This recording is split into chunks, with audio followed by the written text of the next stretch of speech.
So this area here is loaded with, Song Wat Road has loads of these 2 or maybe even 3-story shop houses, which are the original buildings from over 100 years ago. So if you can picture your mind back, or I'm imagining back of the ye old days when Ratchawong Pier was at its peak, immigrants from China were arriving, also the goods were being brought into Thailand and exported as well. So this Ratchawong Pier area and near the Sampheng market was just bustling with business. It was the place to be, and I tell you what, it's still bustling today.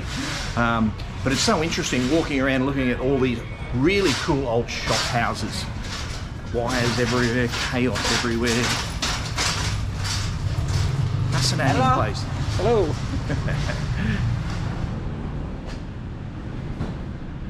So all of these shop houses here have been in the family for generations and generations. And there's quite a few that are actually not in use today and are empty.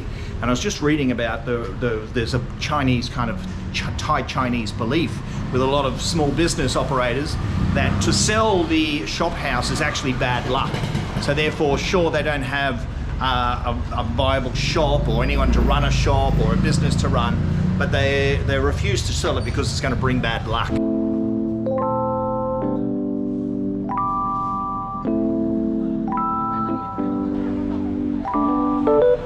Still haven't gotten close to any street art yet, but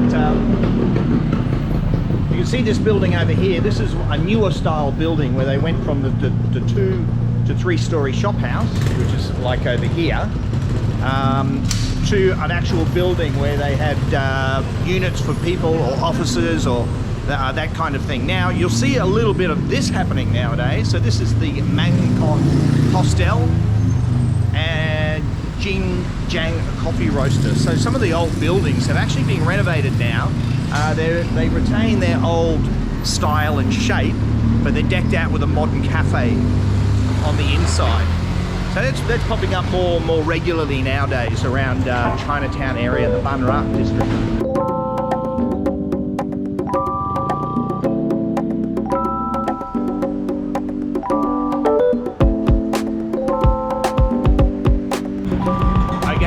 Look for some street art. Still haven't found the street art, but I found plenty of other cool stuff like this.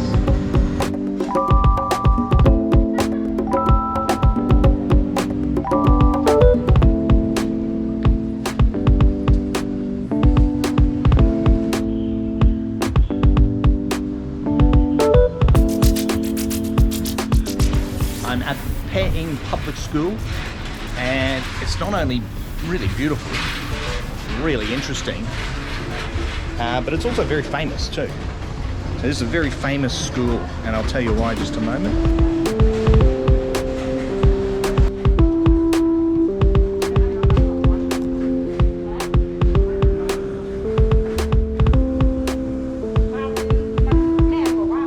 I've just done a bit of research here. It's over 100 years old, this school here. And it's known for its excellence in teaching Chinese language.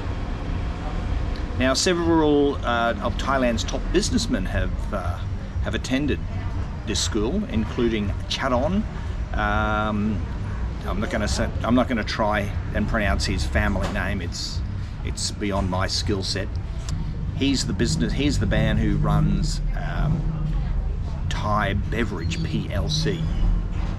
Also, a guy named Peiing, who's the boss of GMM Grammy, which is a very famous production company here in Thailand.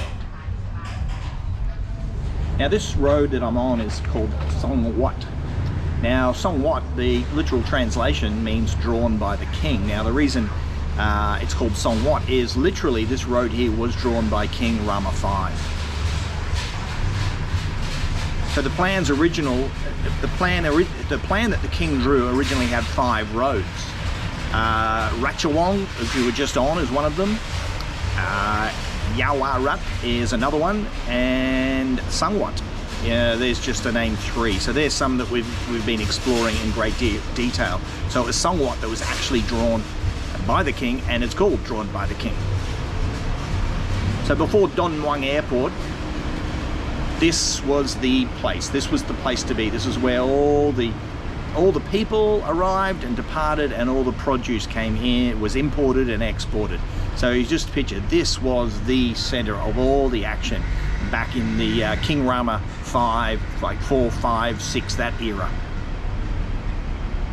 And also, if you can imagine here at Ratchawong Pier, this was just when steamboats just started to become a thing, and this was the gateway for international travel. So if you were taking, if you wanted a trip to Europe, you would depart from here, and your steamship would head towards either Penang or Singapore, and then onwards to Europe.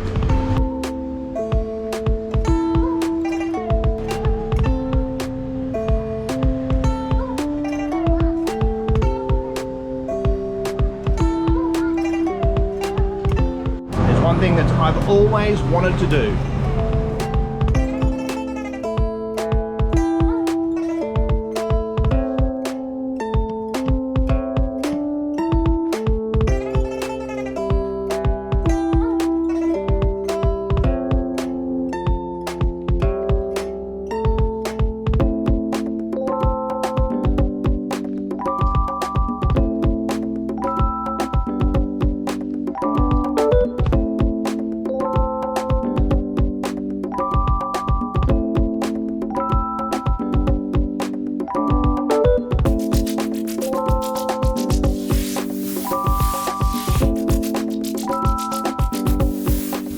Here is a really interesting place. This is a mosque on Song Wat Road, and I'm standing in the cemetery area.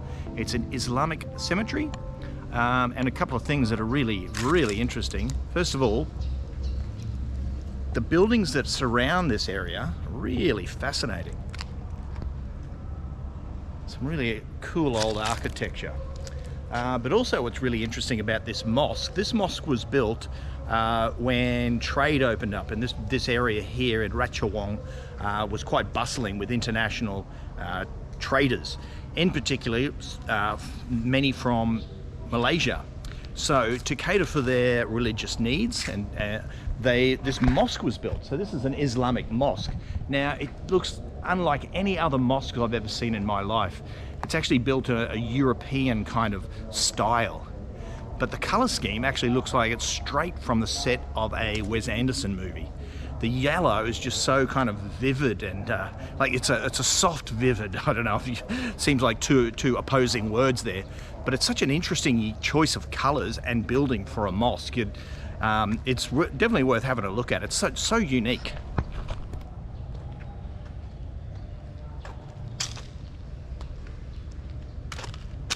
So the color palette they've chosen here is really interesting. This yellow, it's actually yellow is a really popular color in Thailand, but I haven't seen many in a mosque. So this is a mosque built, it's a European style building. It was really interesting, really amazing building. It doesn't look right now, it's a midweek, but I don't know how active this is. But anyway, we're really in good condition, this building. A couple of the other buildings surrounding are very decrepit and falling down.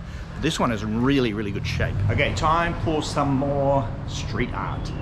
Just keep getting distracted with the really cool architecture, and also just picturing life back in the early 100 years ago, in the King Rama V time, what it was like. Now also, if you're traveling around Bangkok, keep an eye out for these brown signs. They're really handy. They're dotted all over the city, and they just give a little, maybe 1 or 2 paragraph history about the place. Any place that's of cultural significance, they've got one of these brown signs up. So I'm always looking out for these. So these signs are one of my best friends when traveling around and trying to